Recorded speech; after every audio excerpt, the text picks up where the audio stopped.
Vamos a comenzar. Hablaremos sobre emergencias abdominales en niños.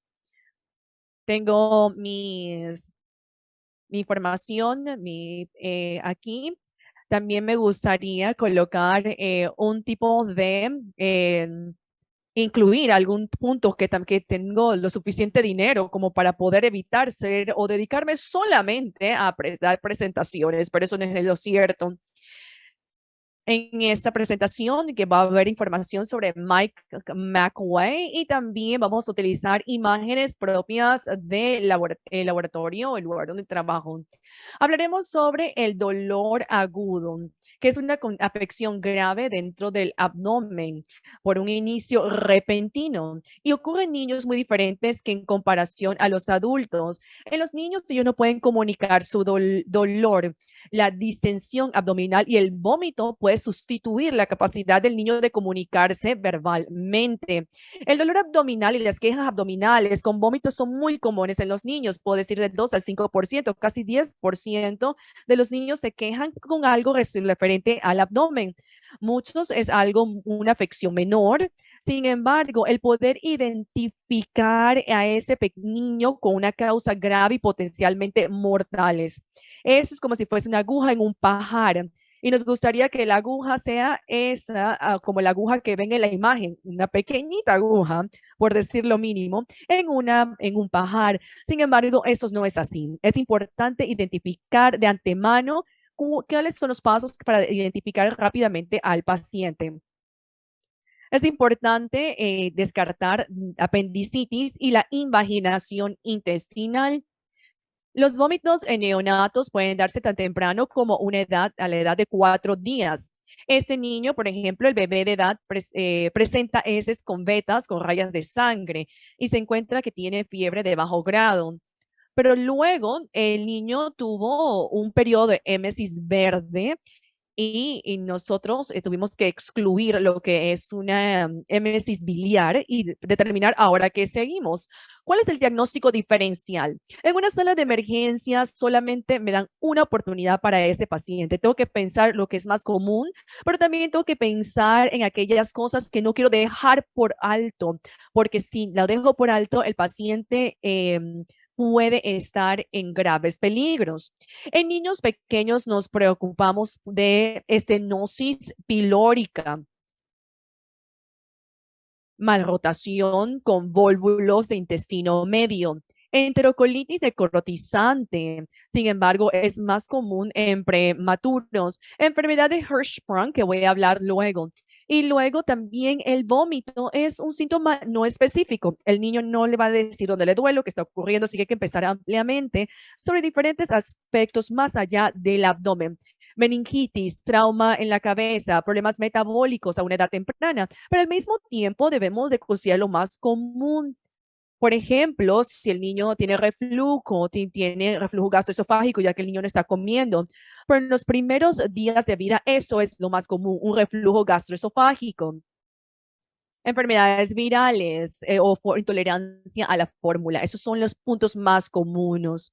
La émesis biliar o reflujo biliar es una emergencia quirúrgica, de manera tal que debemos de tener un cirujano que pueda abordar esto y hay que diagnosticarlo inmediatamente para poder abordarlo inmediatamente. A este paciente tiene una malrotación y podemos verlo en la imagen. El paciente se veía muy mal, el cirujano le dimos líquidos para la reanimación, antibióticos, se pasó a la sala de cirugía y el diagnóstico fue la malrotación con vólvulo. Las emergencias abdominales es muy importante, principalmente a las primeras días o mes de vida. La obstrucción es uno de los aspectos más comunes. Los con émesis biliosa y distensión, vólvulos, atresis duodenal, ilio de meconio u otra obstrucción. Esto es importante considerar todos esto. La enfermedad de Hirschsprung en los niños, en los primeros meses de vida, normalmente se presenta como una enterocolitis severa, con distensión abdominal, heces sanguinolenta, con moco y el niño parece estar en shock. Si pasa ese periodo de del crecimiento bacteriano y pasa en ese periodo, puede pasar a tener una distensión, estreñimiento y luego puede tener problemas con el colon. Este diagnóstico es importante en este grupo etario. Hay que tratarlo inmediatamente, hay que irrigar y reanimación con líquido, vasosupresores también se le irrigan los intestinos para poder establecer al paciente rápidamente. Obviamente existen otras posibilidades como necrotizante. Se puede observar también si el paciente estuvo expuesto a cocaína en el útero o que puede haber dañado la vascularidad del paciente. Las emergencias extraabdominales ya la habíamos conversado, pero lo más común son aquellos no asociados a las émesis biliosa o reflujo biliar. Puede verse a que el niño, aunque se alimenta bien, puede tener un reflujo gastrointestinal. Lo que vemos aquí es un niño ahora es un niño de 4 días. Ahora consideremos un niño de 22 días. Él nació a 35 semanas de gestación, se presenta con vómito. Cada vez que come, a los 10 minutos que come, vomita. Se ve hambrienta, la niña tiene hambre, hay una disminución ligera de la producción de orina. ¿Qué otras cosas consideraría usted? ¿Cómo está el urinálisis? Si ha tenido fiebre, ¿cuál ha sido la micción? ¿Qué tanto orina? En este grupo etario, entonces sí me preocupa la estenosis pilórica. Normalmente existe un antecedente familiar, estoy considerando que puede ser un niño masculino, hay que considerar, pero las niñas también le puede dar eso. Si comparamos la estenosis pilórica y la ponemos justo al lado del reflujo gastrointestinal, es importante lo siguiente.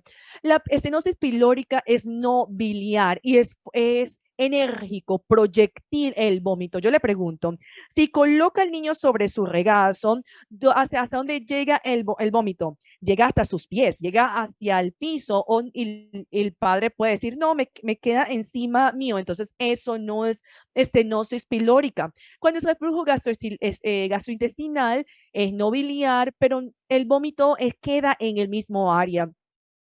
La estenosis pilórica normalmente se observa a una edad temprana, usualmente a las 3 o 6 semanas de edad, y existe un antecedente familiar. Normalmente es no más de 12 semanas. Después de 12 semanas, definitivamente no es una estenosis pilórica.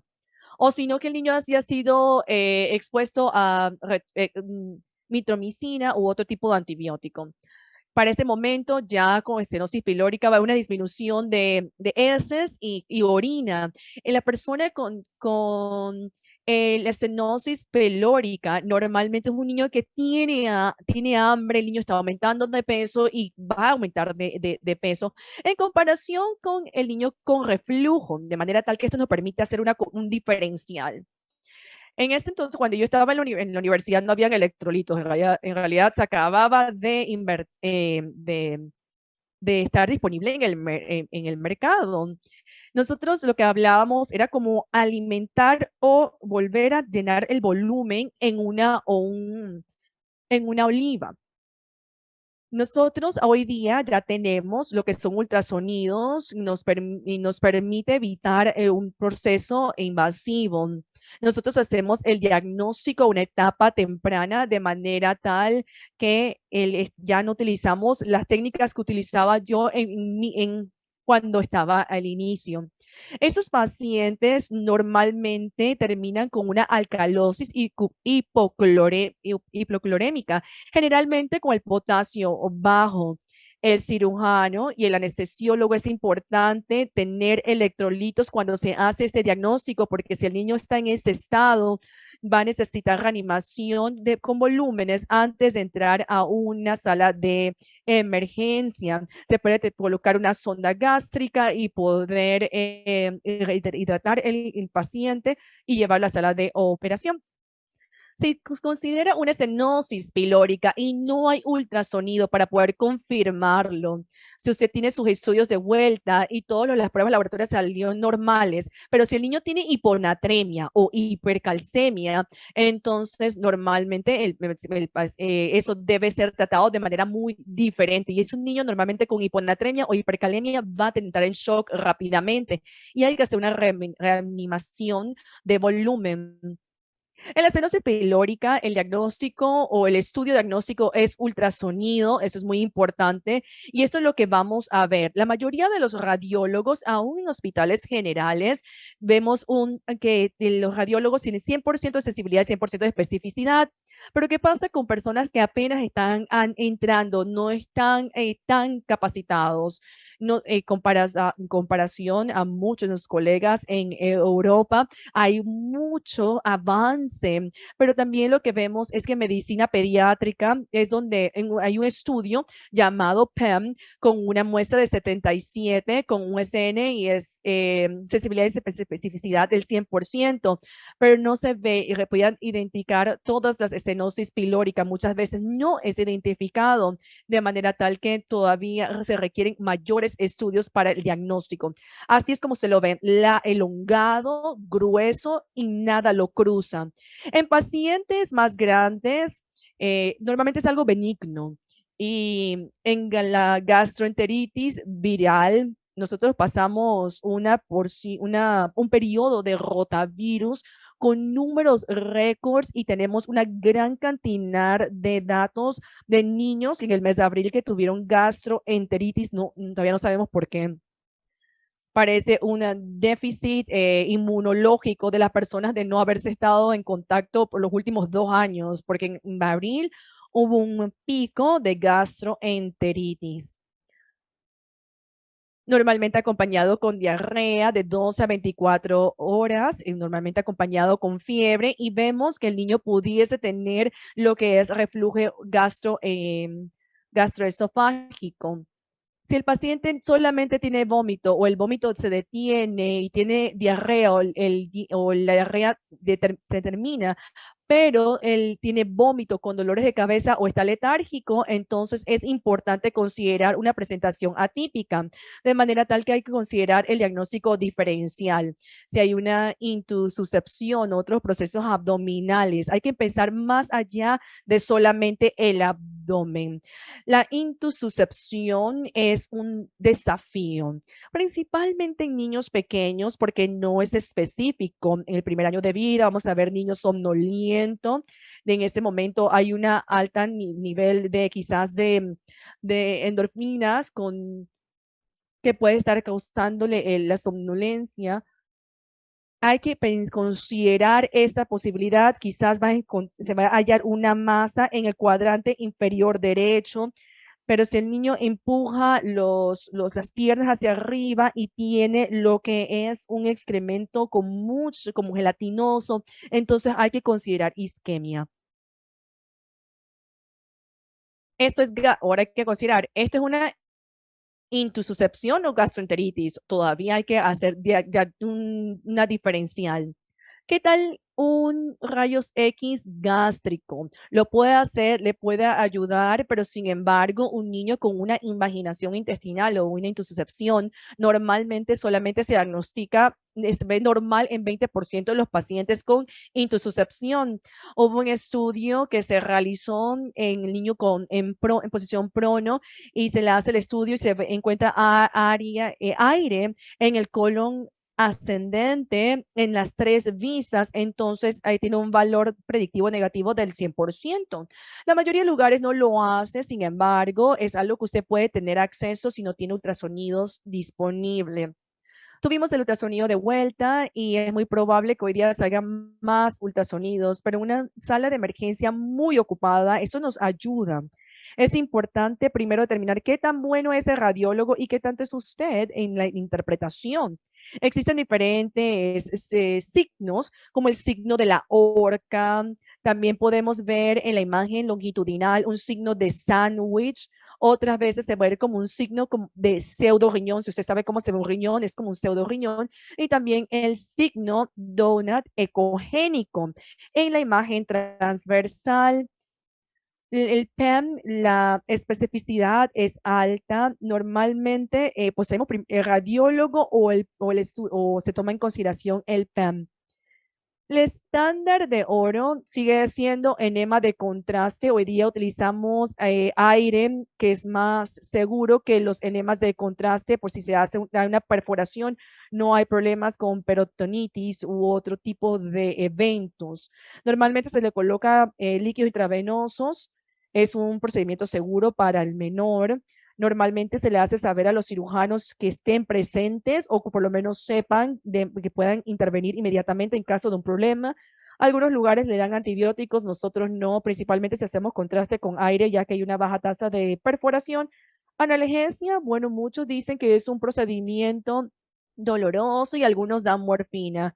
La mayoría de los radiólogos dicen que normalmente se puede reducir la presión o es mejor cuando el niño le coloca algo de presión para poder hacer el estudio. Con un niño más pequeño, uno puede utilizar el parche Macallan, pero que se utiliza en el intestino, en el yeyuno, cerca del ilio y atraviesa la parte terminal del ilio y pasa a la válvula del ciego. Pero en niños más grandes, la calibración del intestino no debe de actuar como un punto de guía, ni siquiera con infección. Con intususcepción en niños más grandes hay que poder diagnosticar y poder evidenciar con el diagnóstico antes de poder decir que tiene una intususcepción. Hay que considerar si hay una intususcepción, considerar si el paciente puede ser dado de alta en la sala de emergencia después de la reducción, si es seguro, si se puede. Si existen esfuerzos de mejora de la calidad en un solo hospital infantil, lo que sí se hizo fue un estudio donde mostramos que de 80 pacientes mayores de la edad de 24 meses, 34 no calificaban para ser dados de alta, 46 consideraban que eran elegibles para ser dados de alta. De estos pacientes, uno de 30 regresó para repetir por la reducción y no tuvo un evento adverso. El equipo o el grupo PCARN utilizaron una encuesta inicialmente.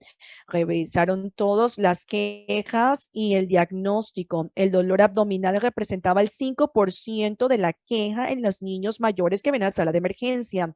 Las causas son múltiples, pero normalmente lo que observamos en niños con dolor abdominal normalmente es una apendicitis. En la segunda década de vida, de entre los 4 a los 18 edad, es más masculinos que femeninos. En niños pequeños es difícil el diagnóstico. Es un estudio de Rosnack de hace muchos años que muestra que el diagnóstico es difícil en niños muy jóvenes, donde el diagnóstico tardío en el 57% de los pacientes son menores de 6 años y la tasa de perforación es mucho más alta, ya que el niño no puede decir se movió para acá, lo siento acá que utilizamos nosotros para diagnosticar, de manera tal que el ultrasonido debe ser nuestra herramienta. Las pruebas de laboratorio pudiesen ayudar. Hay mucho diagnóstico erróneo más frecuente en los centros donde se realiza un bajo volumen de apendicectomías. Muchas veces lo que se tratan de identificar exactamente la causa raíz para evitar estos diagnósticos erróneos. A lo largo de los años estábamos buscando maneras de cómo diagnosticar correctamente. El doctor García Peña llevó a cabo un estudio de ecografía selectiva y luego TC, incluyendo un protocolo específico para la institución. Sin embargo, depende también el sexo. Las niñas con la apendicitis es más complicado Luego tuvimos otro estudio que llevamos a cabo en nuestro laboratorio, en nuestro centro, entendiendo los diferentes tipos de pruebas o guías disponibles. Sin embargo, hemos definido que para nosotros hemos trabajado netamente con el ultrasonido. Nosotros utilizamos el ultrasonido de manera exclusiva en este momento. Carbanda ha desarrollado una carrera en el desarrollo de escalas pediátricas. Esta que les estoy mostrando es la escala pediátrica de apendicitis, en la cual es una regla simplificada considerando náusea, sensibilidad al tacto al máximo. Y luego de establecer esta escala, pasó a lo que es al cálculo PARC o PARC, que es una calculadora de riesgo de apendicitis. Sin embargo, es imposible en un momento que usted está abordando un paciente el considerar esta calculadora de riesgo de apendicitis. Cuando se requiere una imagen, lo mejor siempre va a ser el ultrasonido, porque lo que usted ve en el ultrasonido es lo que está ocurriendo. Si no es comprimible, muchas veces usted va a notar que al comprimir no es comprimible. A veces hay un aspecto brillante de de serosa y también está el apendiculito, que obviamente es benigno. Tenemos falsos positivos, falsos negativos. Esto es importante. Hay que tener buenos especialistas que llevan a cabo los ultrasonidos para poder hacer un adecuado diagnóstico. Reglas y pruebas, guías y pruebas. La especificidad es muy aumenta si es realizada por un doctor en PEM, pero no aumenta la sensibilidad. Nuestra segunda línea es con resonancia magnética. Aún los niños más pequeños se pueden mantener quietos por 10 minutos porque lo contrario no vamos a poder tener una imagen con resonancia magnética. El tiempo de cirugía. Normalmente la familia llega, dice, me dijeron que le iban a hacer cirugía. ¿Cuándo van a hacer la cirugía? Es importante. Los antibióticos retrasan la progresión de la enfermedad. Va a ser muy similar a la colecistitis o una diverticulitis en adultos. Se ha mostrado que la cirugía se puede realizar las siguientes 24 horas. Sin embargo, también hay un tratamiento o un abordaje no operativo. Hemos visto pacientes que la mayoría de los pacientes que sea de abordaje no operativo, un operativo es una opción. El estreñimiento es un punto muy importante porque el estreñimiento no causa fiebre. El dolor con fiebre casi nunca es solo estreñimiento. Los vómitos también son raros en niños con estreñimiento.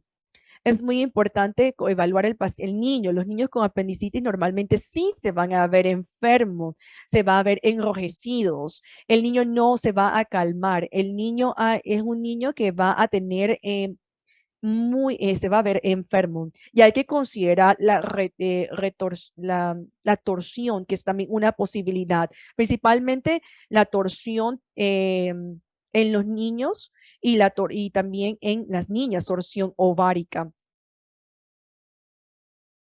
El reflujo biliar siempre va a ser considerado una de la emergencia y recuerde, el estreñimiento no ocasiona fiebre.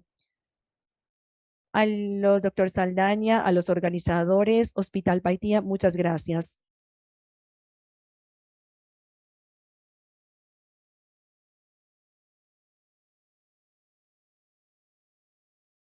Muchas gracias, doctor Callahan, por estar aquí con nosotros en nuestra jornada.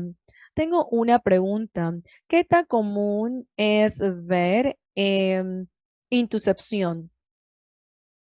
Como diagnosticamos a una etapa temprana debido al ultrasonido que es menos invasivo, ya no sentimos las masas en una intusepción.